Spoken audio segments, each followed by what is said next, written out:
بسم اللہ الرحمن الرحیم۔ السلام علیکم۔ ہاروت ماروت کون تھے؟ بابل کا کنواں کہاں ہے؟ اور ہاروت ماروت کا جادو کس طرح کا تھا؟ یہ وہ پر اسرار سوالات ہیں جن کے جواب تو بہت ہیں اور لکھنے والوں نے بھی بہت کچھ لکھا ہے، لیکن ان قصے کہانیوں میں حقیقت کو تلاش کرنا گہرے سمندر سے موتیاں نکالنے کے برابر ہے۔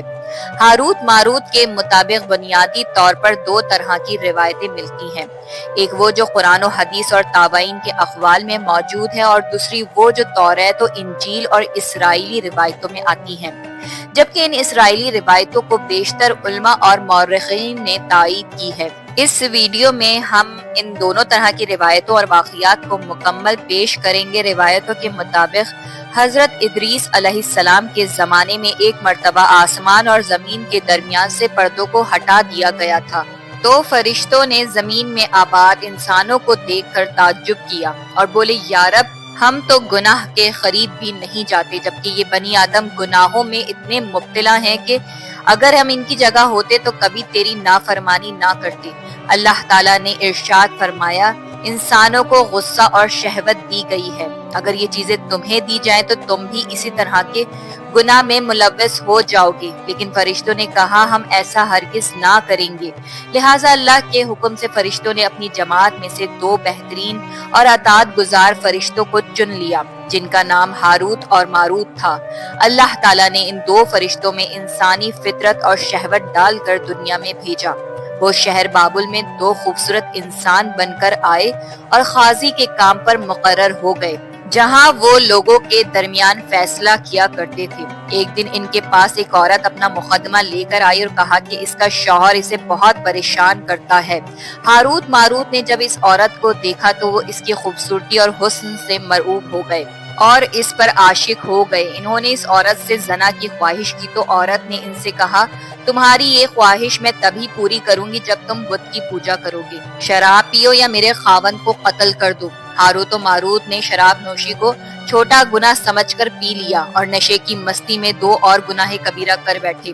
اس عورت نے ان سے آسمان پر چڑھنے کا عمل بھی سیکھ لیا، جس کے ذریعے وہ آسمان پر جاتے تھے۔ جب عورت اس عمل کے ذریعے آسمان پر گئی تو اللہ تعالیٰ کے حکم سے اسے ستارے کی شکل میں مسخ کر دیا گیا۔ چونکہ اس عورت کا نام زہرہ تھا، اس لیے وہ سیارہ زہرہ کہلایا، جسے آج وینس کہتے ہیں۔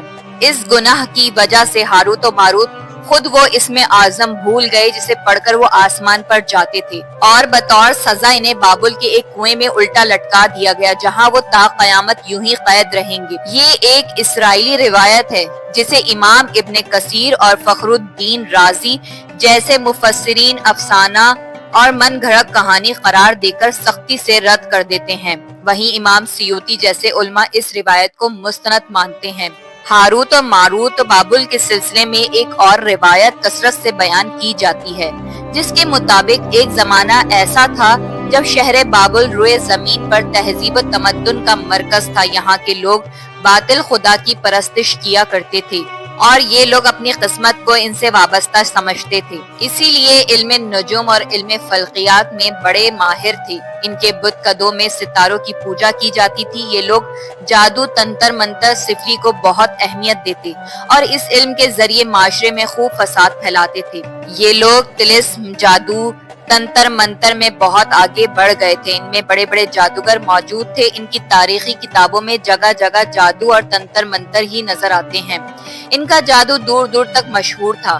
مختصر یہ کہ اس شہر کا باشندہ ہونا ہی جادوگر ہونے کی علامت تھی۔ جب حضرت سلیمان علیہ السلام کی حکومت آئی تو آپ نے لوگوں کو اس شرکیہ عمل سے روکا اور ان کی سحر اور جادو کی کتابوں کو ایک جگہ جمع کر کے اپنی عظیم کرسی کے نیچے دفن کر دیا، تاکہ اس فتنہ انگیز علم کا جڑ سے خاتمہ ہو جائے۔ جب سلیمان علیہ السلام کی وفات ہوئی تو شیطان نے ان کتابوں کو دوبارہ کھود کر نکالا اور لوگوں سے کہا کہ سلیمان پیغمبر نہیں تھا بلکہ ان کتابوں کے ذریعے حکومت کیا کرتا تھا۔ لہٰذا ہوا میں اڑنا، جنات پر قابو اور سلیمان علیہ السلام کے غیر معمولی معجزات دراصل جادو اور سفلی کا عمل تھا۔